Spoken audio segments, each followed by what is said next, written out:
It was supposed to be a quiet evening in Falkirk, Scotland. But inside a small flat on Anderson Drive, everything was about to fall apart.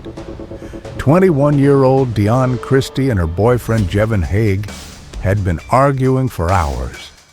They were young, passionate, and volatile, the kind of couple who loved hard but fought even harder. Dionne was around 12 weeks pregnant with Jevin's child. That night, emotions ran high, and things took a deadly turn. Neighbors later said they heard shouting, a woman crying, things being thrown. Inside the flat, Jevin pulled out a large 12-inch hunting knife he kept tucked in his waistband. He'd told friends it was for protection, but this time it was part of the fight.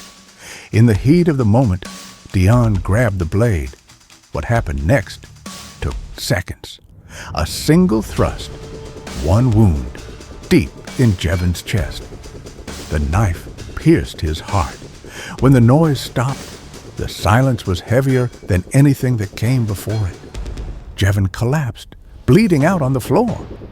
Dionne stood over him, frozen. Then she called 999, her voice shaking, telling the operator that he'd threatened her, that everything had gone wrong. She insisted she didn't know how it happened. Some say she hesitated to call for help right away, terrified, in shock. When police arrived, they found the scene chaotic. Blood on the floor, a shattered flat, and the hunting knife that had taken Jevin's life. Dionne's fingerprints were all over it. At first, she said he had stabbed himself. But the evidence didn't match that story. Forensic experts testified that the force and angle of the wound proved someone else had delivered it. Dionne was arrested and charged with murder. The trial drew national attention.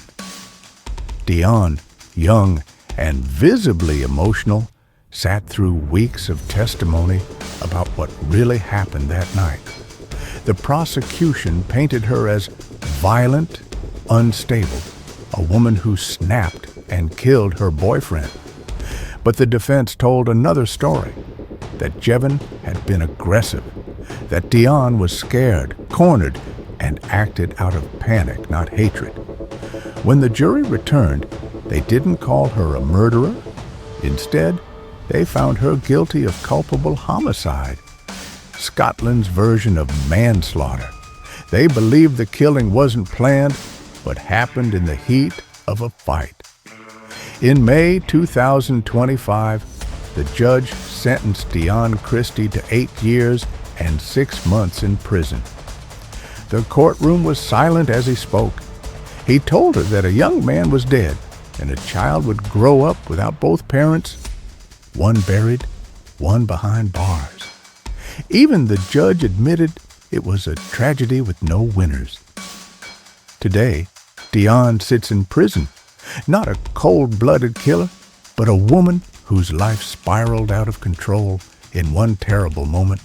Her story is a painful reminder of how quickly love can turn violent and how one night of rage can destroy every future you thought you had.